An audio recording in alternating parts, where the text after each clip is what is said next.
एक छोटे से गांव में हरिदास नाम का एक बुजुर्ग शिक्षक रहता था। हरिदास जी पूरे गांव में अपनी ईमानदारी और समझदारी के लिए जाने जाते थे। गांव के बच्चे उनसे पढ़ते थे और बड़े लोग भी किसी परेशानी में उनसे सलाह लेने आते थे। हरिदास जी का एक बेटा था, मोहन।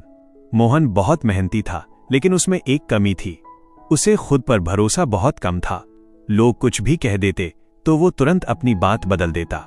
एक दिन मोहन ने कई महीनों की मेहनत के बाद मिट्टी से एक बेहद सुंदर घड़ा बनाया। उस घड़े पर उसने हाथों से ऐसी कलाकारी की थी कि देखने वाले बस देखते रह जाएं। हरिदास जी ने घड़ा देखा तो उनकी आंखें खुशी से भर गईं। उन्होंने कहा, बेटा, मेहनत और सच्चाई से बना काम कभी छोटा नहीं होता। मोहन अगले दिन वो घड़ा शहर के मेले में बेचने निकल पड़ा। रास्ते में उसे पहला आदमी मिला। उसने घड़े को देखकर हंसते हुए कहा, अरे भाई, ये घड़ा टेढ़ा है, कोई इसे खरीदेगा नहीं। मोहन थोड़ा घबरा गया। उसने घड़े को ध्यान से देखा, लेकिन उसे तो सब ठीक लग रहा था। थोड़ी दूर आगे गया तो दूसरा आदमी मिला। वो बोला, तुमने इतनी मेहनत की, लेकिन रंग तो बिल्कुल फीका है, शहर वाले इसे पसंद नहीं करेंगे। अब मोहन का आत्मविश्वास और टूटने लगा। कुछ दूर आगे तीसरा आदमी मिला। उसने कहा, सच बताऊं, ये घड़ा देखने में पुराना लगता है, इसे बेचने की जगह घर ले जाओ। अब मोहन पूरी तरह निराश हो चुका था।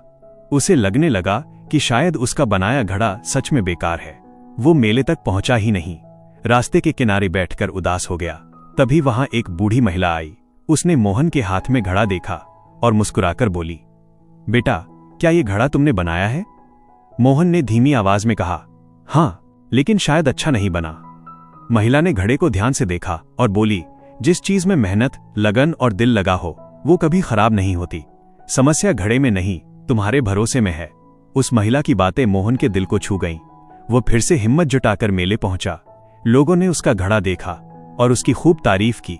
कुछ ही देर में एक व्यापारी ने वो घड़ा बहुत अच्छे दाम में खरीद लिया। मोहन खुशी खुशी घर लौटा और अपने पिता से बोला, बाबा, आज समझ आया, दुनिया हमें कमजोर बनाने की कोशिश करेगी, लेकिन अगर हम खुद पर भरोसा खो दें तभी हम सच में हारते हैं। हरिदास जी मुस्कुराए और बोले, बेटा, दूसरों की आवाज से ज्यादा जरूरी अपनी आत्मा की आवाज सुनना होता है। उस दिन के बाद मोहन ने कभी लोगों की नकारात्मक बातों को अपने सपनों से बड़ा नहीं होने दिया।